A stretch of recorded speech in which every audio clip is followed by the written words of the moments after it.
jannataayeen yaada waaqaa yaadandi dhugaayeen yakarakaa karakin Maryam jannatan naqaa karakin Maryam jannatan naqaa karakin Maryam jannatan naqaa karakin Maryam jannatan naqaa furtuu jannataayeen yaada waaqaa yaadandi dhugaayeen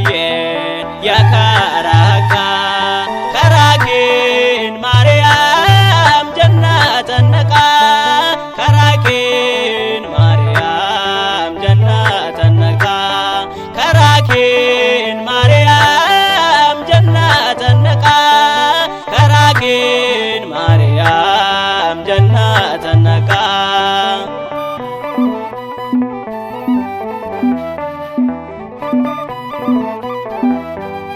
Maryam sinjijjiirame jireenyi keenya dhaani sababa kee dubro firii garaa keetini simboon jireenya keenya si Maryami akkamiin si dhiisna lapheen keenya danda'oome furtuu jannataayeen yaada waaqaa yaadandi dhugaayeen yakarakaa karakin Maryam jannatan naqaa karakin Maryam jannatan naqaa karakin Maryam jannatan naqaa karakin Maryam jannatan naqaa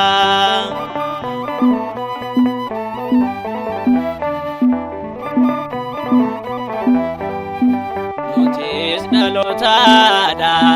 Maryam qulqulleetti si kabajuu qabna dubro ayyaana qabeetti kuttaani leellisna haadha waaqa mootii waaqayyoon gaditti isheen hundaa caalti furtuu jannataayeen yaada waaqaa yaadandi dhugaayeen yakarakaa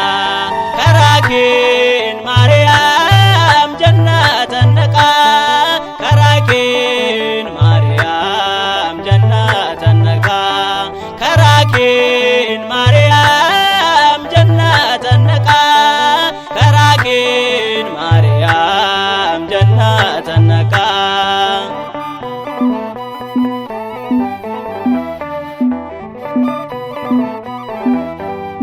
lapheen keenya si jaallata waa'ee kees gaarii dubbata dubroo haadha nagaa qulqulleetti siif galata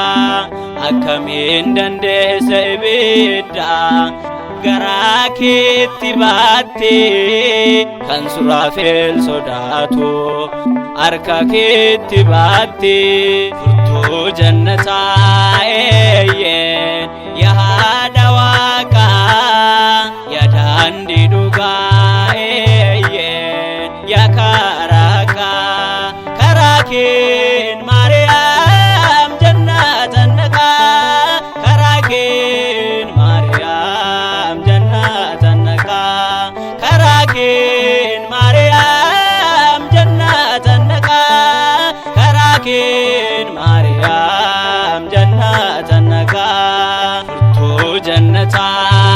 jannataayeen yaada waaqaa yaadandi dhugaayeen